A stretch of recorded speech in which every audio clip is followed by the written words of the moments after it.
ఈ ప్రపంచంలో అంతుచిక్కని రహస్యాలు చాలా ఉన్నాయి. కేవలం ఈజిప్ట్ పిరమిడ్లు, బర్ముడా ట్రయాంగిల్ లాంటివి మాత్రమే కాకుండా మానవుని ఊహకు కూడా అందని రహస్యాలు అనేకం ఉన్నాయి. అవన్నీ ఇప్పటికీ అంతుచిక్కని మిస్టరీలుగానే మిగిలిపోయాయి. అలాంటి వాటిలో అంతుచిక్కని మిస్టరీ ఒకటి మన ఇండియాలోనే ఉంది. అది మరేదో కాదు, కైలాస్ టెంపుల్.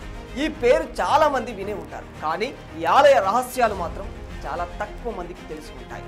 మన దేశంలో అడుగడుగున ఎన్నో దేవాలయాలు ఉన్నాయి. అవన్నీ ఒకెత్తు అన్నట్లయితే ఎల్లోరాలోని కైలాస దేవాలయం ఒక్కటి మాత్రం వేరే లెవెల్ అని చెప్పుకోవచ్చు. ప్రపంచంలోనే ఏకరాతితో చెక్కిన అతిపెద్ద అతి పురాతనమైన ఆలయం ఇది. అద్భుతమైన వాస్తు నిర్మాణంతో ఈ దేవాలయం అటు చరిత్రకారులకు ఇటు శాస్త్రవేత్తలకు అంతుపట్టని రహస్యంగానే మిగిలిపోయింది. రాళ్ళు, సిమెంట్ లాంటివి ఏవి ఉపయోగించకుండా కేవలం రాతి కొండను ఆలయంగా మలచడం దీని ప్రత్యేకత. పైగా దీన్ని కింద నుంచి కాకుండా పై భాగం నుంచి కిందకు చెక్కుకుంటూ ఆలయాన్ని నిర్మించడం మరో అద్భుతం అని చెప్పుకోవచ్చు. అయితే ఈ ఆలయాన్ని ఎవరు నిర్మించారు, ఎందుకు నిర్మించారు, అసలు మనుషులే నిర్మించారా లేదా ఇది ఏలియన్స్ పనా అనేది ఇప్పటికీ ఎవ్వరికీ తెలియని రహస్యం అని చెప్పుకోవచ్చు. టెక్నాలజీ అందుబాటులో లేని ఆ రోజుల్లో ఇంత అద్భుతమైన ఆలయాన్ని నిర్మించారంటే అసలు నమ్మబుద్ధి కాదు మనిషి అన్నోడికి ఎవరికైనా. ఈ రోజుల్లో ఇలాంటి ఆలయాన్ని నిర్మించాలంటే పక్కా బ్లూ ప్రింట్, అనుభవజ్ఞులైన ఇంజనీర్లు చాలా అవసరమవుతూ ఉంటుంది. కానీ అప్పట్లో అవేమీ లేకుండానే కేవలం శిల్పులంతా కలిసి 100 అడుగుల ఎత్తైన కొండను ఆలయంగా చెక్కారు. ఈ ఆలయం ఔరంగాబాద్ సమీపంలో ఉన్న సహ్యాద్రి పర్వత శ్రేణిలోని చరణాద్రి కొండల్లో ఉన్న ఎల్లోరా కేవ్స్ లోని 16వ గుహల్లో ఉంటుంది. ఎల్లోరా గుహలు మొత్తం 100కు పైగా ఉన్నాయి, కానీ పర్యాటకులకు కేవలం 34 గుహల వరకే పరిమితం ఉంటుంది. అయితే ఈ ఆలయాన్ని ఎప్పుడు ఎవరు ఎలా నిర్మించారనే దాని పట్ల ఇప్పటికీ స్పష్టత, సరైన ఆధారం మాత్రం లేదని చెప్పుకోవాలి. ఇటీవల లభించిన కొన్ని ఆధారాల ప్రకారం క్రీస్తు శకం 8వ శతాబ్దంలో శ్రీకృష్ణ వన్ అనే రాష్ట్రకూట చక్రవర్తి ఈ ఆలయాన్ని పునర్నిర్మించినట్టు తెలుస్తుంది. అయితే కృష్ణ యాజ్ఞవల్కి రచించిన కథా కల్పతరు అనే గ్రంథం ప్రకారం ఆ ప్రాంతాన్ని పాలించే ఎలు అనే రాజు ఓసారి తీవ్రమైన అనారోగ్యానికి గురవుతాడట. అప్పుడు తన భర్త కోలుకుంటే శివుడికి గుడి కట్టిస్తానని శిఖరాన్ని చూసే వరకు పచ్చి మంచినీళ్ళు కూడా ముట్టనని చెప్పేసి ఉపవాసం చేస్తానని ఆ రాణి మొక్కుకున్నాడు.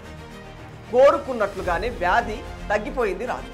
దాంతో నిర్మాణాన్ని తక్షణమే ప్రారంభించాలనుకున్నారు. కానీ శిఖర నిర్మాణానికి చాలా ఏళ్ళు పడుతుందని నిపుణులు చెప్పడంతో అప్పుడు పైథాన్ అనే నగరం నుంచి కోకస అనే వాస్తుశిల్పిని పిలిపిస్తారట రాజు. ఆ వాస్తుశిల్పి పర్వతం పైనుంచి కిందకు చెక్కుతూ కొద్ది రోజుల్లోనే శిఖరాన్ని నిర్మించాడని, దాంతో రాణి ఉపవాస దీక్షను విరమించిందని చెబుతారు.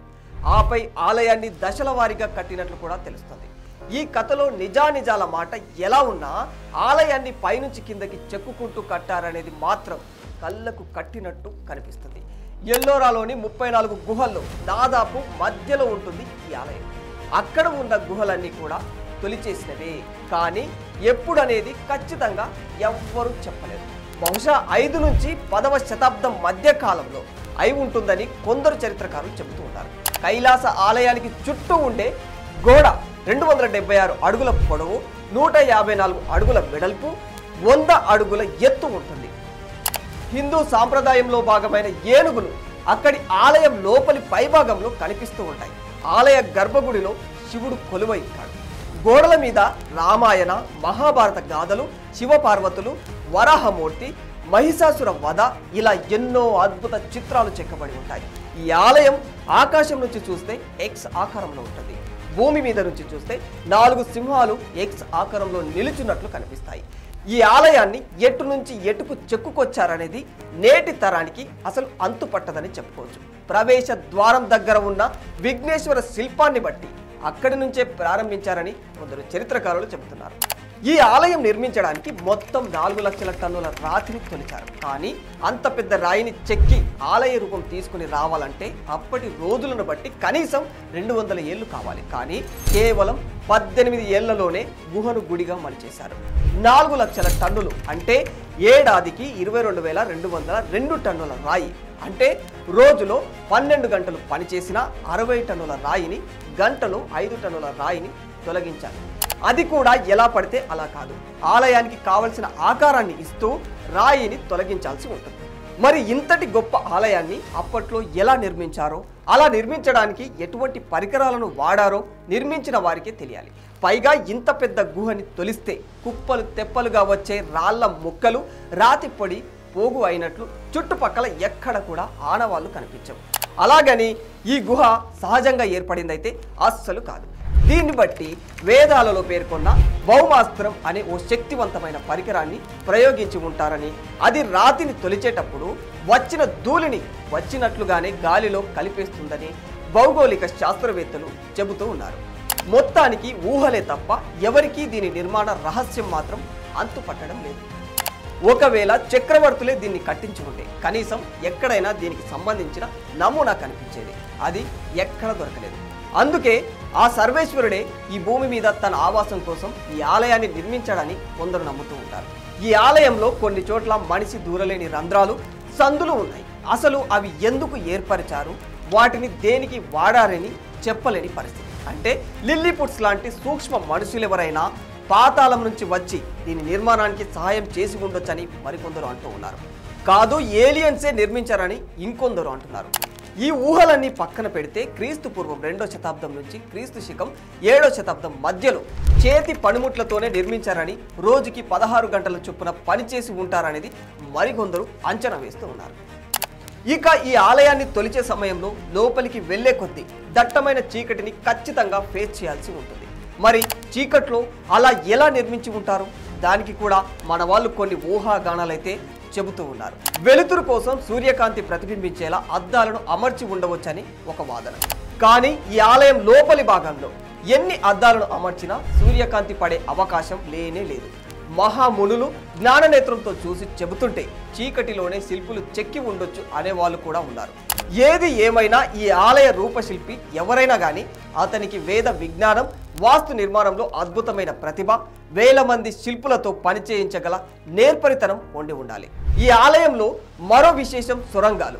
ఇవి 40 అడుగుల లోతు వరకు ఉంటాయని చెబుతూ ఉన్నారు. ఓసారి కెవాలియర్ లూయి అనే వ్యక్తి ఈ సొరంగంలోకి వెళ్ళాడట.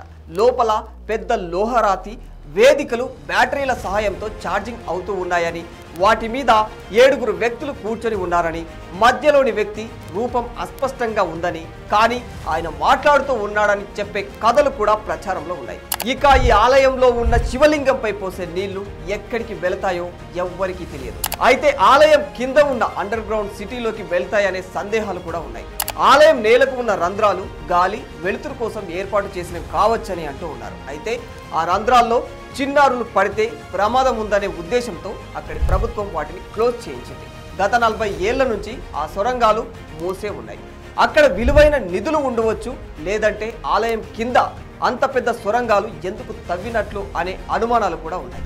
ఈ ఆలయ నిర్మాణంలోనే వాటర్ హార్వెస్టింగ్ సౌకర్యం ఉంటుంది. అంతేకాదు డ్రైనేజీ వ్యవస్థ, రహస్య మార్గాలు, బాల్కనీలు, అప్స్టైట్స్ లాంటి ఎన్నో అద్భుతాలను రాతిని మలిచి చెక్కారు. ఇటువంటి ఆలయంపై ఔరంగజేబు కన్ను పడింది.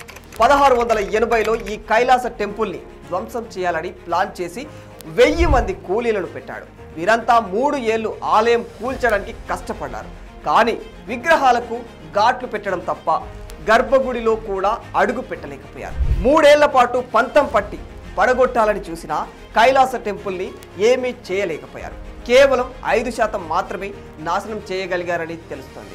ఈ ఆలయానికి వెళ్తే ఆ ఆనవాళ్లు స్పష్టంగా కనిపిస్తాయి. ఏది ఏమైనా ఎన్నో అంతుపట్టని రహస్యాలకు నిలయమైన ఎల్లోరాలోని కైలాస టెంపుల్ ప్రపంచ యాత్రికులు చూసి తీరాల్సిన ఓ మహా అద్భుతమని చెప్పుకోవచ్చు. For more videos like this, subscribe Big TV channel.